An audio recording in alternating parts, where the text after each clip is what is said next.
Welcome dear students. आज की class में हम जेल फिल्ट्रेशन क्रोमेटोग्राफी को पढ़ेंगे।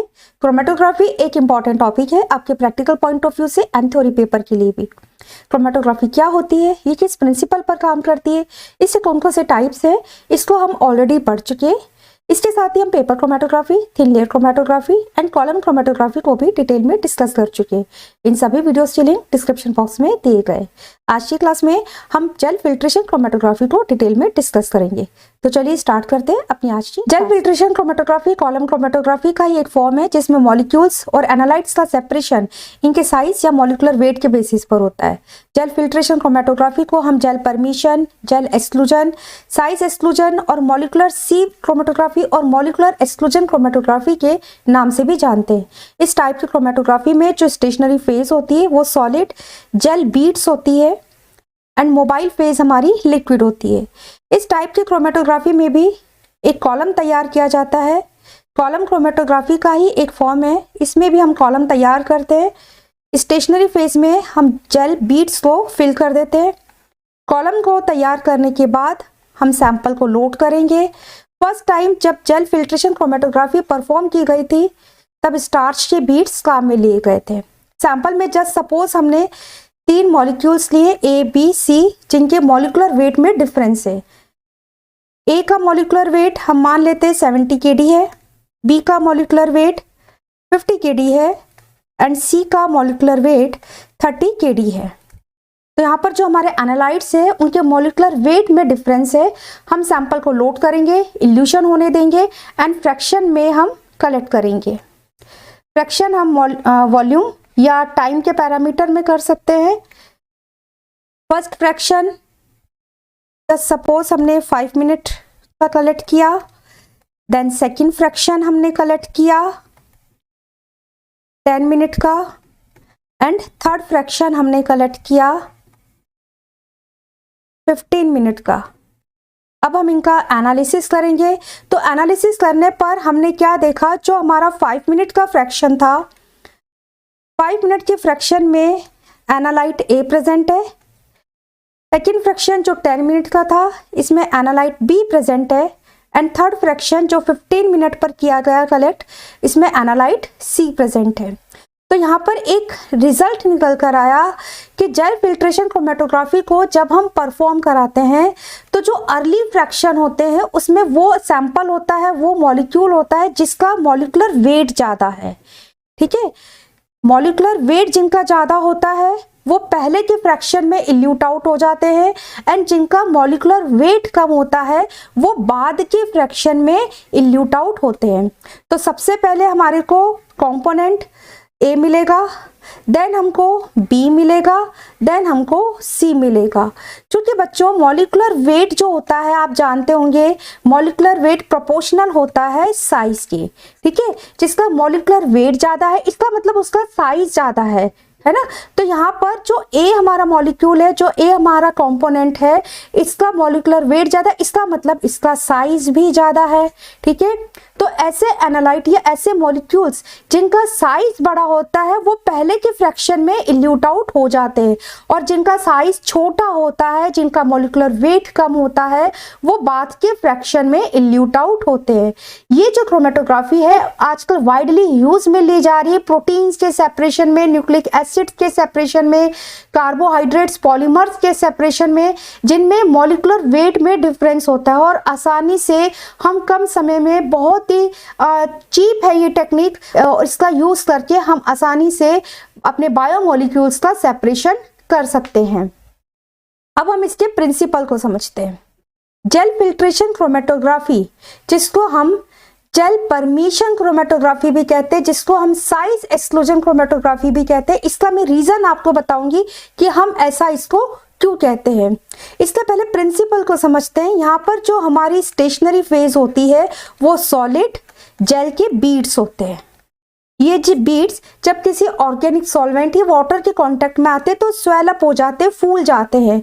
ये जो बीड्स होते हैं, इन बीड्स के मॉलिक्यूल्स आपस में 3D क्रॉस लिंकिंग करते हैं। जस्ट सपोज ये बीड्स के मॉलिक्यूल्स हैं, इनके बीच में 3D क्रॉस लिंकिंग होता है। इस 3D क्रॉस लिंकिंग के कारण इन बीड्स में अलग अलग साइज के ना पोर्स बन जाते हैं। ठीक है, इस तरह से अलग अलग साइज के ये पोर्स बन जाते हैं। तो इस तरह से जो हम जेल बीड्स सॉलिड फॉर्म में काम में ले रहे, स्टेशनरी फेज के लिए काम में ले रहे, वो डिफरेंशियल पोरोसिटी के होते हैं। ठीक है, डिफरेंशियल पोरोसिटी के होते हैं। जैसे कि आप यहाँ पर इस डायग्राम में देख रहे हैं, इस पिक्चर में देख रहे हैं, इसमें हमने 3 टाइप्स के साइज के पोर्स दिखा रखे हैं। जो ऑरेंज कलर से हैं हमारे, जस्ट सपोज उसका साइज हम ये ले लेते हैं 3 nm है। येलो कलर से जो दिखा रखा है हमने पोर, इसका साइज हम मान लेते हैं 5 nm है। एंड रेड कलर से बीड्स में जो हमने पोर्स दिखा रखे, इसका साइज जस्ट सपोज 7 nm है। ठीक है, और ये जो दिखा रखा है ये हमारे सैंपल है, एनालाइट है हमारे, जिनको हमने सेपरेट करना है। क्लियर है? तो यहाँ पर क्या होता है कि जेल के जो बीड्स है जिनमें अलग अलग साइज के पोर्स है, ये पोर्स इन एनालाइट्स के या इन पोर्स का साइज इन एनालाइट्स के साइज के कंपेटिबल है कि नहीं, इसके बेसिस पर अब सेपरेशन होगा, क्योंकि ये कॉलम क्रोमेटोग्राफी का एक फॉर्म है। एंड कॉलम क्रोमेटोग्राफी में हमने पढ़ा है कि यहाँ पर मेनली एड्सॉर्प्शन का प्रिंसिपल अप्लाई होता है, जिसमें एनालाइट्स का इंटरेक्शन स्टेशनरी फेज के साथ में ज़्यादा है तो एनालाइट्स या मॉलिक्यूल्स कॉलम में रिटेन करते हैं।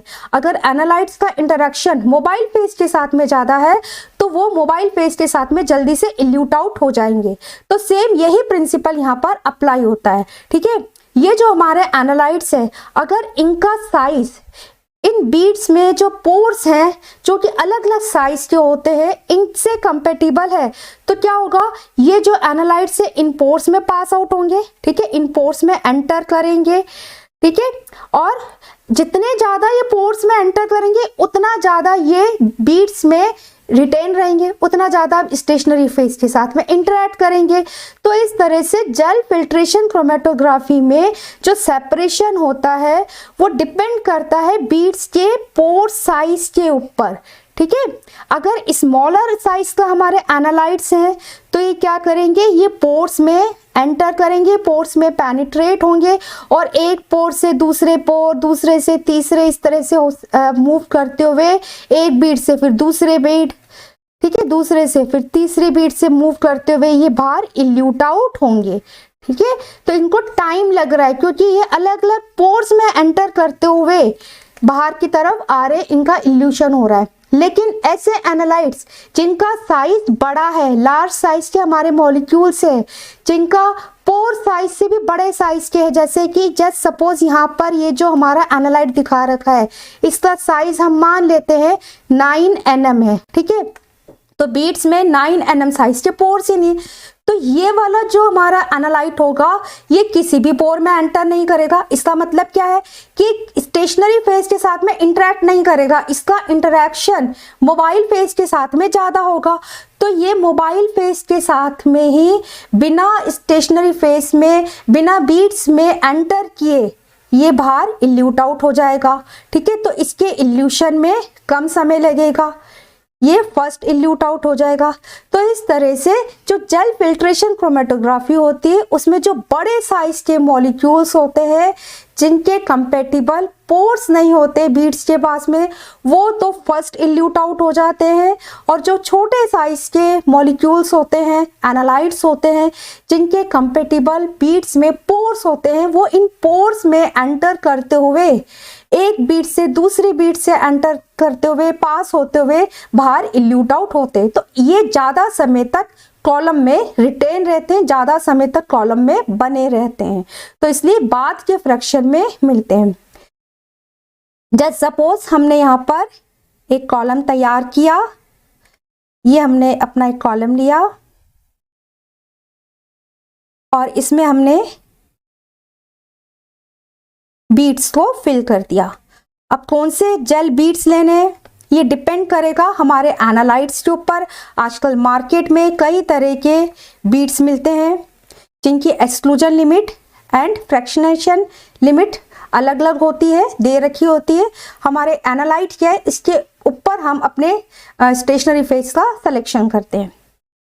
कॉलम तैयार करने के बाद हमने अपने सैंपल को लोड किया, सैंपल लोडिंग, एक बीट का अगर हम यहाँ पर सेक्शन देखें तो यहाँ ये दिखा रखा है, ये हमारे 3 nm के पोर हैं, ये पोर है हमारा 5 nm का, एंड ये पोर है हमारा 7 nm का। एंड सैंपल में हम मान लेते हैं कि हमने प्रोटीन का मिक्सचर लिया है, ठीक है, प्रोटीन का मिक्सचर है हमारे पास में A B C and D, ठीक है। ए का साइज जस्ट सपोज हम मान लेते हैं जो ए प्रोटीन है इसका साइज है 2 nm, बी प्रोटीन का साइज है 4 nm, सी प्रोटीन का साइज है 6 nm एंड डी प्रोटीन का साइज है 9 nm। तो यहाँ पर हमारा प्रोटीन का मिक्सचर है जिसमें मॉलिक्यूलर वेट अलग अलग हैं, उनके साइज उसके अकॉर्डिंगली अलग अलग हैं। और ये हमारे बीट्स हैं एंड बीट्स डिफरेंशियल पोरोसिटी के हैं, डिफरेंशियल पोरोसिटी के हमारे बीट्स हैं। कॉलम में हमने बीट्स को फिल कर दिया। ये जो बीट्स हैं, अब ये बीट्स मॉलिक्यूलर सीव के जैसे काम करते हैं। जिस तरह से एक सीव होती है, छलनी होती है जिसमें से हम कुछ छानेंगे, तो ऐसे हमारे मॉलिक्यूल्स जिनका साइज उन सीव के साइज से मैच होगा वो तो सीव में पेनिट्रेट हो जाएंगे, और जिनका साइज सीव के साइज से मैच नहीं होगा वो सीव के अंदर ही नहीं जाएंगे, वो सीधा ही बाहर निकल आएंगे। तो इसलिए इस क्रोमेटोग्राफी को हम मॉलिक्यूलर सीव क्रोमेटोग्राफी भी कहते हैं। क्योंकि यहाँ पर जो बड़े साइज के हमारे एनालाइट्स होते हैं वो एक्सक्लूड होते हैं, ठीक है, वो बाहर रहते हैं, वो पेनिट्रेट नहीं करते, वो अंदर बीट्स के अंदर एंटर नहीं करते, तो इसलिए इसको हम साइज एक्सक्लूजन क्रोमेटोग्राफी भी कहते हैं। और चूंकि बीट्स में अलग अलग साइज के पोर्स होते हैं, बीट्स हमारे डिफरेंशियल पोरोसिटी के होते हैं, तो बीट्स अपने पोर साइज के अकॉर्डिंगली एनालाइट्स को एंटर करने की परमिशन देते हैं, मींस एनालाइट्स पेनिट्रेट करते हैं बीट साइज के अकॉर्डिंगली। तो इसलिए इसको हम जेल परमिशन क्रोमेटोग्राफी के नाम से भी जानते हैं। तो इस टाइप की क्रोमेटोग्राफी में जो सेपरेशन होता है, separation is based on the differential porosity, differential porosity of the beads, और हम कह सकते हैं separation is based on the different permission rate, different permission rates of analytes into the pores of gel। Gel के जो pores हैं उसमें अलग अलग रेट से एनालाइट एंटर करते हैं, या फिर उनके पोर साइज के अकॉर्डिंगली एनालाइट्स का इंटरेक्शन होगा बीट्स के साथ में, तो इसके ऊपर हमारे एनालाइट्स या मॉलिक्यूल्स का सेपरेशन होता है। तो यहाँ पर हमने अपने सैंपल को लोड कर दिया, प्रोटीन का हमारे पास में मिक्सचर है, इल्यूशन होने देंगे एंड हम फ्रैक्शंस में कलेक्ट करेंगे, जिस तरह से हम कॉलम क्रोमेटोग्राफी में परफॉर्म करते हैं। ये जो हमारा प्रोटीन डी है जिसका मॉलिक्यूलर वेट सबसे ज़्यादा है, जिसका साइज सबसे ज़्यादा है 9 nm, और इसके कंपेटिबल बीट्स में पोर्स नहीं है, ये प्रोटीन डी सीधा ही मोबाइल फेज के साथ में बिना बीट्स में एंटर करे, बिना पोर्स में एंटर करे बाहर इल्यूट आउट हो जाएगा, ठीक है। तो जो फर्स्ट फ्रैक्शन हमारे को मिलेगा उसमें डी प्रोटीन हमको मिल जाएगा। यहाँ पर जस्ट सपोज हम मान लेते हैं कि हमको ए का सेपरेशन करना है, ठीक है, ए प्रोटीन को प्रोटीन के मिक्सचर में से हमको सेपरेट करना है। और बच्चों इससे पहले मैंने आपको बताया है कि जिसको हमने सेपरेट करना होता है वो हमारा एनालाइट होता है, बाकी सारी हमारी इम्प्योरिटीज होती हैं, ठीक है। तो ए हमारा एनालाइट है जिसको हमने सेपरेट करना है इस प्रोटीन के मिक्सचर में से, और ये सारी हमारी इम्प्योरिटीज है। तो यहाँ पर डी सेपरेट हो गया, डी बाहर निकल गया। अब हम इल्यूशन होने देंगे, फिर से अपना इल्यूशन बफर को और डालेंगे। देन ये जो हमारा सी है, सी कंपोनेंट, इसके लिए 6 nm का साइज है और यहाँ पर 7 nm के पोर्स है, ठीक है। तो ये वाला जो हमारा प्रोटीन होगा ये रेड वाले जो साइज के दिखा रखे हैं यहाँ पर, रेड कलर के कलर से हमने पोर्स दिखा रखे, इन पोर्स में एंटर करेगा। ठीक है, इन पोर्स से एंटर करते हुए यहाँ पर मैं पेन का कलर चेंज कर लेती हूँ। इन पोर्स में ये एंटर करते हुए ये बाहर इल्यूट आउट होगा। ठीक है, तो सेकंड फ्रैक्शन में सी भी इल्यूट आउट हो जाएगा। बी प्रोटीन जिसका साइज दे रखा है 4 nm, ये जो बी प्रोटीन है ये 5 nm के पोर में भी एंटर कर सकता है और बीट्स के 7 nm के पोर में भी एंटर कर सकता है। तो ये जो बी प्रोटीन है ये इस पोर में भी एंटर करेगा, यहाँ पर भी एंटर करेगा, ये इस पोर में भी एंटर करेगा। तो इस तरह से ये ज़्यादा पोर्स में एंटर करेगा। ठीक है, एक बीड में ये ज़्यादा पोर में एंटर करेगा, तो ये थोड़ा टाइम लेगा इल्यूट आउट होने में। ठीक है, तो इस तरह से थर्ड फ्रैक्शन में हमारे को बी प्रोटीन हमारा सेपरेट होगा। हम ऊपर से और इल्यूशन बफर को लोड करते जाएंगे और इस तरह से हम अपने प्रोटीन्स को सेपरेट करते जाएंगे। लास्टली जो हमारा प्रोटीन ए है जिसका साइज 2 nm है, ये जो प्रोटीन है इस प्रोटीन के लिए 5 nm, 3 nm and 7 nm 3 different types के साइज के पोर्स अवेलेबल होते हैं बीड्स में। तो ये वाला जो प्रोटीन है ये इस पोर में भी एंटर करेगा, 3 nm वाले में भी, ये 5 nm प्रोटीन में पोर में भी एंटर कर सकता है, ये 7 nm पोर में भी एंटर कर सकता है। तो ये वाला जो प्रोटीन है ये अलग अलग पोर्स में एंटर कर सकता है। ठीक है, ये बीड्स के सभी पोर्स में एंटर कर सकता है, तो इसको ज़्यादा टाइम लगेगा, है ना। तो ये सबसे लास्ट में इल्यूट आउट होगा, ये सबसे लास्ट में इल्यूट आउट होगा। ठीक है, तो इस तरह से यहाँ पर जो मॉलिक्यूल्स का सेपरेशन हो रहा है वो एनालाइट्स के साइज के बेसिस पर हो रहा है। एक चीज यहाँ पर और समझिए कि ये जो डी प्रोटीन है हमारा जो फर्स्ट इल्यूट आउट हो गया, ये जैसे ही हमने इल्यूशन अपना स्टार्ट किया, सैंपल लोड किया, ये जो मोबाइल फेज होती है हमारी जो कि पोर में एंटर नहीं करी, जो बीट्स में एंटर नहीं करी, ये उसके साथ में बाहर की ओर निकल कर आ गया। सी को, बी को, इन इम्प्योरिटीज को हमें रिमूव करना है। देन हम ऊपर से और अपना इल्यूशन बफर को डालते जाएंगे और फिर इल्यूशन बफर के साथ में ये हमारे सी प्रोटीन, बी प्रोटीन ये भी सेपरेट होंगे एंड फाइनली हमारा ए प्रोटीन सेपरेट हो रहा है। तो जिसका साइज जितना छोटा होता है वो बाद के फ्रैक्शन में सेपरेट हो रहा है और उसके सेपरेशन में उतना ही ज्यादा इल्यूशन बफर काम में आ रहा है।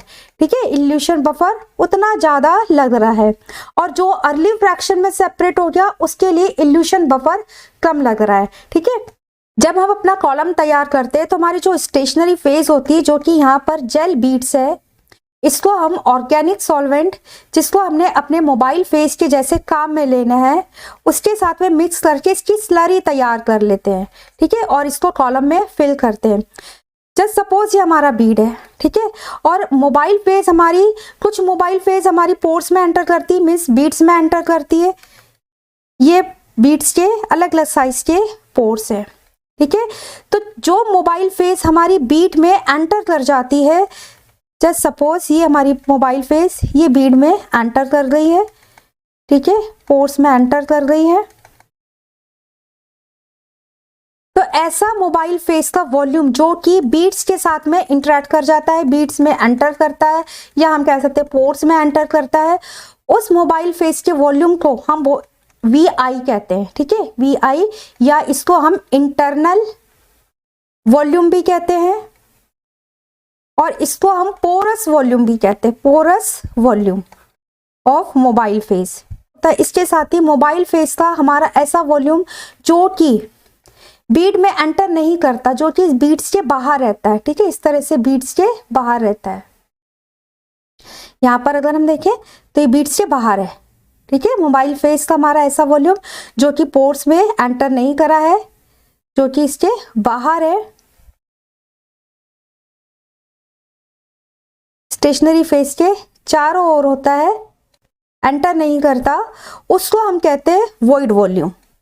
इसको हम VO से डिनोट करते हैं और ये होता है वॉइड वॉल्यूम,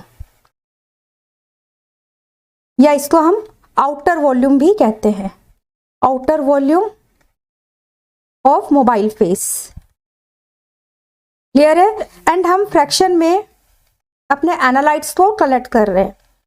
ठीक है, हमारा मोबाइल फेज के साथ में एनालाइट्स सेपरेट होते जा रहे हैं और हम फ्रैक्शंस में कलेक्ट कर रहे हैं। तो यहाँ पर प्रोटीन्स के सैंपल को सेपरेट करने के लिए जितना हमारा इल्यूशन बफर लग रहा है, जैसे कि आप यहाँ से समझिए कि जो हमारा प्रोटीन डी था, हमने इल्यूशन स्टार्ट किया एंड प्रोटीन डी हमारा फर्स्ट फ्रैक्शन में कलेक्ट हो गया। ठीक है, तो इसके लिए कुछ फ्रैक्शन मोबाइल फेज हमारी लगी, कुछ वॉल्यूम इसका यूज में आया है।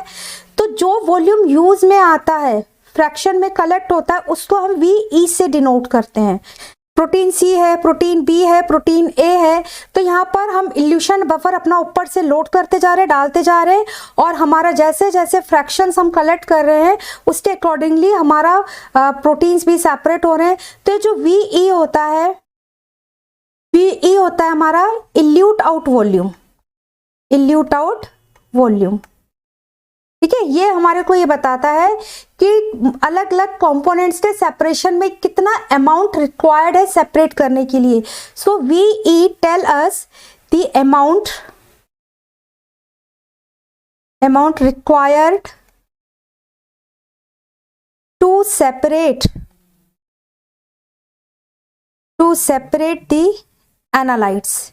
ठीक है, तो VE हमें क्या बता रहा है कि कितना अमाउंट हमारे को रिक्वायर्ड है किसी पर्टिकुलर एनालाइट्स को सेपरेट करने के लिए। ठीक है, अगेन यहाँ पर आप इस चीज को समझिए। D जो है हमारा फर्स्ट इल्यूट आउट हो गया, हमने इल्यूशन स्टार्ट किया, D हमारा सेपरेट हो गया, फर्स्ट फ्रैक्शंस में आ गया। ठीक है, उसके बाद हम ऊपर से बफर लोड करते जा रहे हैं। ठीक है, ऊपर से हम बफर डालते जा रहे हैं और अपने 5 ml का सैंपल हमने कलेक्ट किया, 10 ml का किया, 15 ml का किया। तो हमने क्या देखा कि 15 ml का जब हमारा सैंपल कलेक्ट हुआ तो ये जो प्रोटीन C है ये सेपरेट आउट हो गया। ठीक है, तो इसके लिए VE कितना गया, 15 ml। ठीक है, इस तरह से आप समझिए। देन फिर हम और लोड करते जा रहे हैं, अपना बफर डालते जा रहे हैं और हम 15 ml है, 20 ml है, 30 ml है, 40 ml है। देन जस्ट सपोज 40 ml में हमारा B प्रोटीन सेपरेट हुआ। ठीक है, तो अलग अलग VE की अमाउंट आता है, जो हमारे को ये बता रहा है कितना हमारे को इल्यूशन बफर चाहिए किसी पर्टिकुलर कंपोनेंट को सेपरेट करने के लिए। ठीक है, VE की वैल्यू हम कैसे कैलकुलेट कर सकते हैं, VE is equal to VO plus VI into sigma.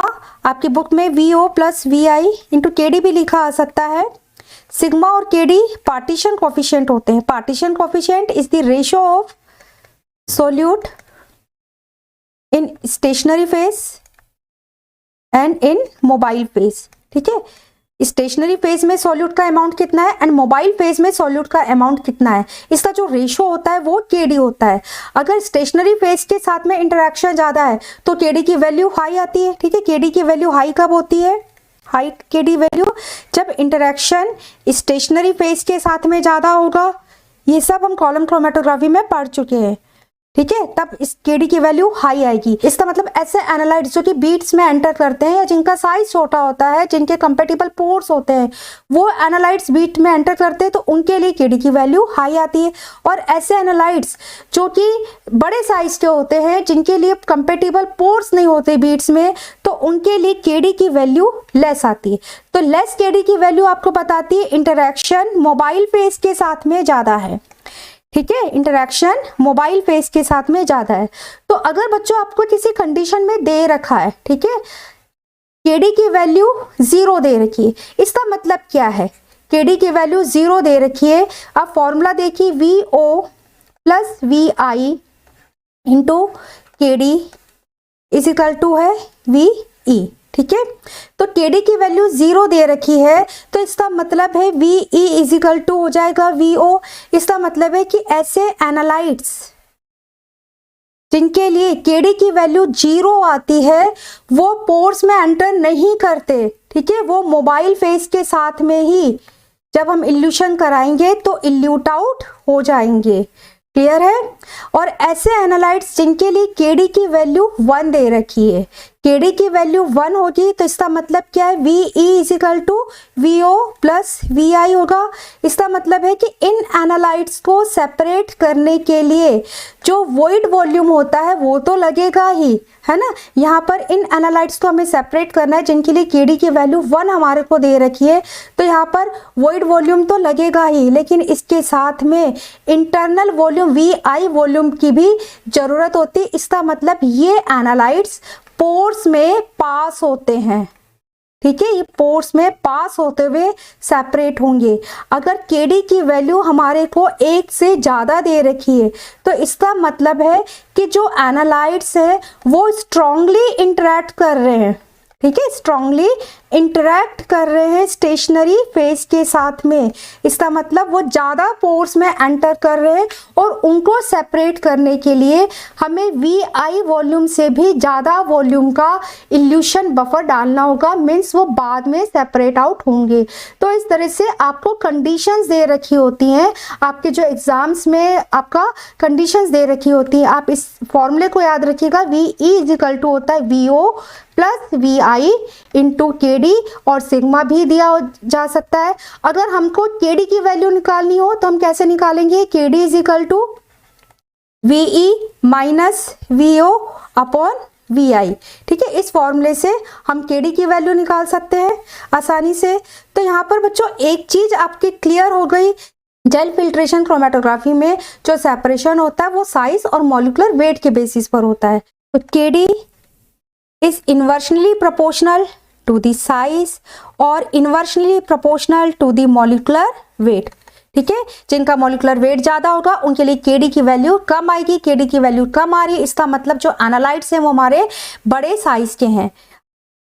और KD is proportional to the VE, इसको हम रिटेंशन वॉल्यूम भी कह सकते हैं। मीन्स ऐसे हमारे एनालाइट्स जिनके लिए केडी की वैल्यू ज़्यादा है वो ज़्यादा समय तक कॉलम में रिटेन करेंगे, उनको सेपरेट करने के लिए वीई इल्यूट आउट वॉल्यूम जो होता है वो ज़्यादा अमाउंट में लगेगा, ठीक है। तो ये आपको फॉर्मूलेज आपको याद रखने, इनको समझ लेना है, इसके ऊपर आपके कंपटीशन में क्वेश्चंस पूछ लिए जाते हैं। So this is a basic principle of gel filtration chromatography. Now steps of gel filtration chromatography, column chromatography के जो स्टेप्स थे वही स्टेप्स यहाँ पर फॉलो किए जाते हैं। Gel filtration chromatography is a type of column chromatography. इसमें first step selection of stationery phase और चॉइस ऑफ जेल। कौन से जेल बीट्स हम काम में लेंगे ये डिपेंड करता है हमारे एनालाइट्स के ऊपर। अलग अलग पोरोसिटी वाले जेल बीट्स होते हैं, सो एनालाइट्स हमारा क्या है उसके ऊपर डिपेंड करेगा हमने कौन से जेल बीट्स काम में लेने हैं। मोस्टली जीरो जेल्स एक कॉमनली यूज में आने वाला जेल बीड है जिसको हम एज ए स्टेशनरी फेज काम में लेते हैं। सभी टाइप्स के जो बीट्स हम काम में लेते हैं जेल फिल्ट्रेशन क्रोमेटोग्राफी में वो ऑर्गेनिक नेचर के होते हैं। आजकल मार्केट में अलग अलग टाइप्स के बीट्स अवेलेबल हैं जिनकी exclusion limit and fractionation range अलग अलग होती है, ठीक है। एक्सक्लूजन लिमिट क्या होती है इसको अब हम समझ लेते हैं। It is the upper limit of molecules which can be passed through pores। Market में जो बीट्स होते हैं उनके ऊपर exclusion limit and fractionation range दे रखी होती है। जस्ट सपोज सेफाडेक्स G50, ठीक है, इसकी जो एक्सक्लूजन लिमिट है वो है 30,000 डाल्टन। तो इसका मतलब है कि 30 kD का जो मॉलिक्यूल होगा वो इसमें से पास हो सकता है, ठीक है। ऐसे मॉलिक्यूल्स, ऐसे एनालाइट्स जिनका साइज 40 kD होगा वो इसमें से पास आउट नहीं होंगे, ठीक है। फ्रैक्शनेशन रेंज क्या होती है, fractionation range tell us the size of molecules which can be separated by using particular gel matrix। जैसे कि हम बात करें सेफाडेक्स G50 जिसकी साइज रेंज होती है 1.5 kD से 30 kd। इसका मतलब है कि इस रेंज के जो मॉलिक्यूल्स होंगे वो इन बीट्स में से सेपरेट आउट हो सकते हैं। तो अगर हमारे मॉलिक्यूल्स का साइज इस रेंज में आता है 1.5 kd से 30 kd की रेंज में आता है तो हम सेफाडेक्स G50 को यूज में ले सकते हैं। तो मार्केट्स में अलग अलग टाइप्स के जेल बीट्स मिलते हैं जिनका पोरोसिटी अलग अलग होती है, इनके ऊपर इनकी exclusion limit and fractionation range दे रखी होती है और हमारे एनालाइट्स कौन से, इसके बेसिस पर हम अपने जेल को सेलेक्ट करते हैं। स्टूडेंट्स, अगर आपको इस टॉपिक के नोट्स चाहिए तो आप मुझे मैसेज करके बताइएगा, मैं डिटेल में इनके नोट्स आपको दे दूंगी। नेक्स्ट है सैंपल प्रिपरेशन। सैंपल को मोबाइल फेस में अच्छे से डिसॉल्व करेंगे। सैंपल हमारा कंसंट्रेटेड होना चाहिए, पर्टिकुलेटेड नहीं होना चाहिए। अगर हमारे सैंपल में पार्टिकल्स रह जाते हैं तो फिर क्या होता है, हमारा कॉलम ब्लॉक हो सकता है। इसलिए इस चीज़ का हमें ध्यान में रखना है कि हमारा सैंपल अच्छे से मोबाइल फेस में डिसॉल्व हो। कंसंट्रेटेड सॉल्यूशन हमारे को तैयार करना है बट पर्टिकुलेटेड नहीं होना चाहिए, इसमें पार्टिकल्स नहीं होने चाहिए। नेक्स्ट स्टेप में कॉलम की पैकिंग की जाती है। हमने अपनी स्टेशनरी फेस का सिलेक्शन कर लिया, स्टेशनरी फेस हमने तैयार कर लिए, हमने अपने सैंपल को तैयार कर लिया है। अब हम कॉलम में स्टेशनरी फेस को फिल करते हैं। तो कॉलम क्रोमेटोग्राफी में जब हमने कॉलम की पैकिंग की थी तो जो भी हमने स्टेप्स काम में लिए थे, जो भी प्रिकॉशंस हमने काम ध्यान में रखे थे, उन सभी को हम यहाँ पर फॉलो करते हैं। नेक्स्ट हम सैंपल की लोडिंग करते हैं। नेक्स्ट उसके बाद में इल्यूशन कराने देते हैं या डेवलपमेंट ऑफ कॉलम। ठीक है, इल्यूशन के लिए जो यहाँ पर ऑर्गेनिक सॉल्वेंट हम जेल फिल्ट्रेशन क्रोमेटोग्राफी में काम में लेते हैं, मोस्टली THF होता है, टेट्राहाइड्रोफ्यूरेन या ऑर्थोडाइक्लोरोबेंजीन, ट्राइक्लोरोबेंजीन और पॉली एल्कीन्स 5 मेटाक्रिसोल एंड 6 ऑर्थोक्लोरोफिनोल। ये हम इल्यूशन के लिए इल्यूशन सॉल्वेंट के जैसे काम में लेते हैं। नेक्स्ट स्टेप है कलेक्शन एंड डिटेक्शन। हमने अपनी स्टेशनरी फेस का सिलेक्शन कर लिया, हमने अपना सैंपल तैयार कर लिया, कॉलम तैयार कर लिया है। अब हम इल्यूशन कराते हैं। इल्यूशन के बाद में हम फ्रैक्शन में अपने एनालाइट्स का कलेक्शन करते हैं। एनालाइट्स का कलेक्शन हम वॉल्यूम या टाइम के पैरामीटर में कर सकते हैं। कलेक्शन करने के बाद में अब हम एनालिसिस करेंगे कि कौन से फ्रैक्शन में हमारा कौन से मॉलिक्यूल्स या एनालाइट्स सेपरेट हुए हैं। इसके लिए हम TLC काम में ले सकते हैं, हम एंजाइमेटिक एक्टिविटी को काम में ले सकते हैं, लेकिन ये टाइम टेकन प्रोसेस होते हैं, टीडियस प्रोसेस होते हैं। इसके बजाय आजकल हम अपने एनालाइट्स को एनालिसिस करने के लिए, उनका डिटेक्शन करने के लिए हम कुछ फिजिकल प्रॉपर्टीज को काम में लेते हैं, जैसे कि हम रिफ्लेक्टिव इंडेक्स प्रॉपर्टीज के बेसिस पर अपने एनालाइट्स का हम डिटेक्शन कर सकते हैं, एब्जॉर्बेंस के बेसिस पर कर सकते हैं, फ्लोरेसेंस के बेसिस पर कर सकते हैं, या कुछ और इलेक्ट्रिकल प्रॉपर्टीज को काम में लेकर हम सेपरेट हुए मॉलिक्यूल्स का डिटेक्शन कर सकते हैं। तो इसके लिए क्या किया जाता है, जो हमारा कॉलम होता है, कॉलम को डायरेक्ट ही हम किसी डिटेक्टर से कनेक्ट कर देते हैं। यहाँ पर डिटेक्टर से इसको अटैच कर देते हैं एंड डिटेक्टर कनेक्टेड होता है किसी रिकॉर्डर से या कंप्यूटर से, जहां पर हम अपनी एब्जॉर्बेंसी को हम सेट कर देते हैं। प्रोटीन्स के लिए, न्यूक्लिक एसिड्स के लिए अलग अलग टाइप से हम एब्जॉर्बेंसी को सेट करते हैं।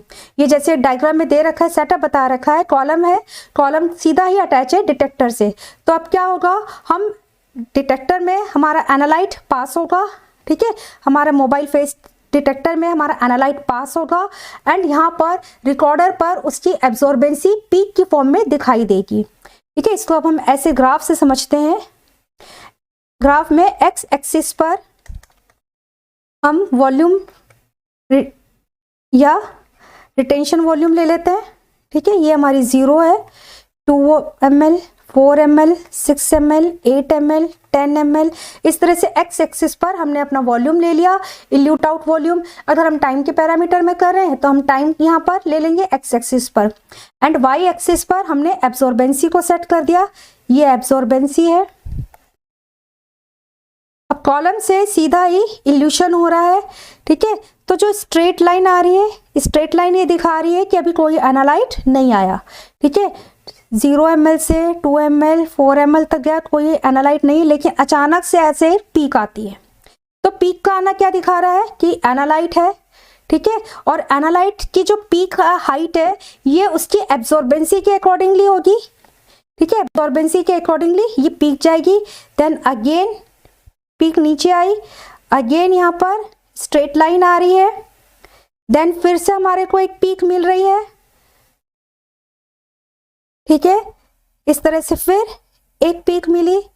तो यहाँ पर हम बहुत ही आसानी से एब्जॉर्बेंसी को देखते हुए अपने एनालाइट्स का हम एनालिसिस कर सकते हैं, उनका हम डिटेक्शन कर सकते हैं। यहाँ पर बच्चों हमारे को पता है कि जो जेल फिल्ट्रेशन क्रोमेटोग्राफी होती है उसमें जो फर्स्ट इल्यूशन होता है वो लार्जर मॉलिक्यूल्स का होता है। ठीक है, ये मान लो किसी ए प्रोटीन का आया, ये बी प्रोटीन का आया, ये सी प्रोटीन का आया है। तो ये जो लेफ्ट साइड है ना हमारी ग्राफ में, लेफ्ट साइड ये दिखाती है लार्जर मॉलिक्यूल्स, ठीक है, एंड राइट साइड ये दिखाती है हमारी स्मॉलर मॉलिक्यूल्स, क्योंकि बाद के इल्यूट आउट होंगे, बाद के इफ्लुएंट में हमारे को मिलेंगे। ठीक है, ये स्मॉलर मॉलिक्यूल्स को दिखाते हैं। तो इस तरह से पीक्स के अकॉर्डिंगली हम आसानी से जो हमारे एनालाइट सेपरेट हुए हैं उनसे हम डिटेक्ट कर सकते हैं अपने सेपरेटेड प्रोटीन्स को, अपने सेपरेटेड एनालाइट्स को। हम मॉलिक्यूलर वेट से भी कर सकते हैं। मॉलिक्यूलर वेट के लिए जस्ट सपोज हमने किसी अननोन का मॉलिक्यूलर वेट हमारे को फाइंड आउट करना है। ठीक है, इसके हम स्टैंडर्ड के साथ में कंपेयर करेंगे। तो यहाँ पर हमने अपना इल्यूशन वॉल्यूम या रिटेंशन वॉल्यूम लिया 0, 2 ml, 4 ml, 6 ml, 8 ml, 10 ml, 12 ml, इस तरह से हमने एक्स एक्सिस पर अपना वॉल्यूम लिया।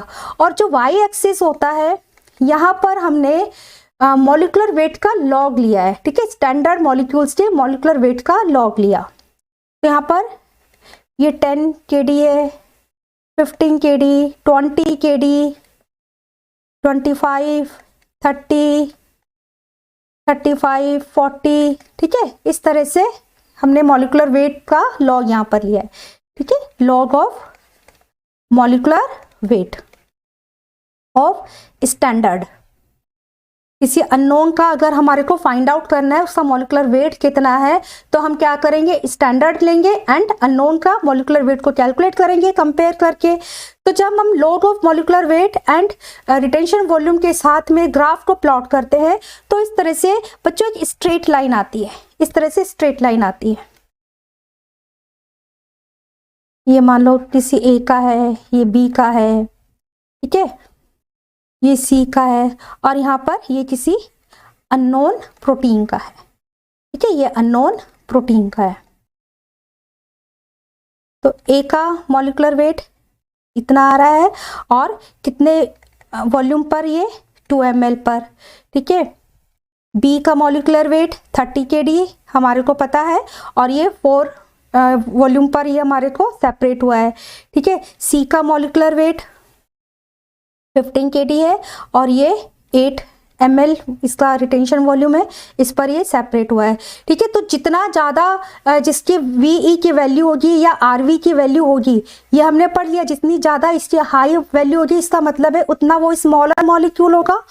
ठीक है, स्मॉलर मॉलिक्यूल के लिए VE और RV की वैल्यू हाई आती है एंड लार्जर मॉलिक्यूल के लिए जो वॉल्यूम इल्यूशन वॉल्यूम होता है या रिटेंशन वॉल्यूम होता है वो कम आता है। तो यहाँ पर आप आसानी से इस ग्राफ से देख रहे हैं कि जो A मॉलिक्यूल से लार्जर है, बड़े साइज का है। ठीक है, इसका जो मॉलिक्यूलर वेट है वो 35 kd है एंड सी मॉलिक्यूल जो है या सी प्रोटीन जो है इसका मॉलिक्यूलर वेट 15 है। तो ये जो हमारा अननोन प्रोटीन है, ठीक है, ये सेपरेट हुआ है किसी 6 ml पर, ये सेपरेट हुआ दिखाई दे रहा है। तो इसका मतलब क्या है कि ये जो प्रोटीन है इसका साइज C से तो बड़ा है, ठीक है, लेकिन A एंड B से ये कम है। तो अगर हम इसका एवरेज मॉलिक्यूलर वेट निकालना चाहें ना, तो B का कितना है 30 kd है एंड C का है 15 kd। तो इनके बीच में C का जो है अननोन प्रोटीन का मॉलिक्यूलर वेट होगा। सो 30 + 15 इसका एवरेज हम ले लेंगे, ये हो जाएगा हमारा 45/2 और ये अप्रोक्स हमारा आ जाएगा 22.5 kd। ठीक है, इसका मॉलिक्यूलर वेट आ गया 22.5 kd। तो ये C से ज़्यादा है बट B से ये कम है। तो इस तरह से हम अपने अननोन प्रोटीन के मॉलिक्यूलर वेट को कैलकुलेट कर सकते हैं अपने स्टैंडर्ड के साथ में कंपेयर करते हुए, या फिर हम एब्जॉर्बेंस के बेसिस पर भी इसका सेपरेशन कर सकते हैं। स्टूडेंट्स, आज की क्लास में हमने जेल फिल्ट्रेशन क्रोमेटोग्राफी को पढ़ा है। आई होप आपके लिए ये क्लास बेनिफिशियल होगी।